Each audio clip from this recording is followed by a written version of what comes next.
Hi Jason, it's Shonda. Here's my response to your week 2 post. Your analysis that today's jihad is consistent with traditional Islam jihad contradicts my analysis, but I completely get where you're coming from. The main objective of both historic and traditional jihad, historic or traditional jihad and modern day jihad is to rid the Muslim world of foreigners, infidels, usurpers, and apostates. You made a point toward the end of your post that I had not considered, which is what I wanted to address in my response. You said that in antiquity, violence was a necessity of survival, and you believe that that was the reason that most religions, including Islam and especially Islam, which is traditionally peaceful, have accepted violence on a certain level, and that these religions have evolved in a way that makes violence acceptable to a point. You also said that today violence is not as accepted in other religious realms or in other religions as much as it is in Islam.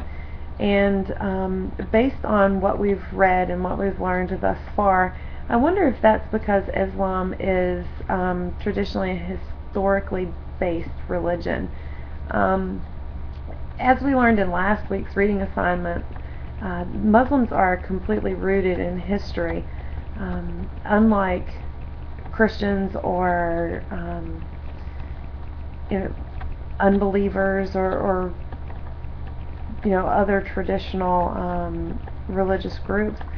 Muslims remember everything, and in a sense, they hold grudges for events that took place 600 years ago. Something that the Christian faith or the Jews or someone did to Muslims back in the 6th century, they still remember that as if it took place yesterday, and they still want revenge or justice for that act.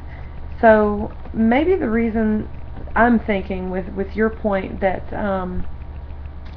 Islam kind of accepts violence a little more readily, I think maybe that the reason that violence is more readily tolerated with the Islam faith or with Muslims today is because they still live in that antiquity mentality, and they still see that violence is necessary for their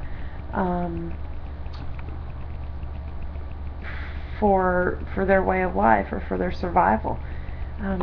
Just a thought, and thanks again for sharing.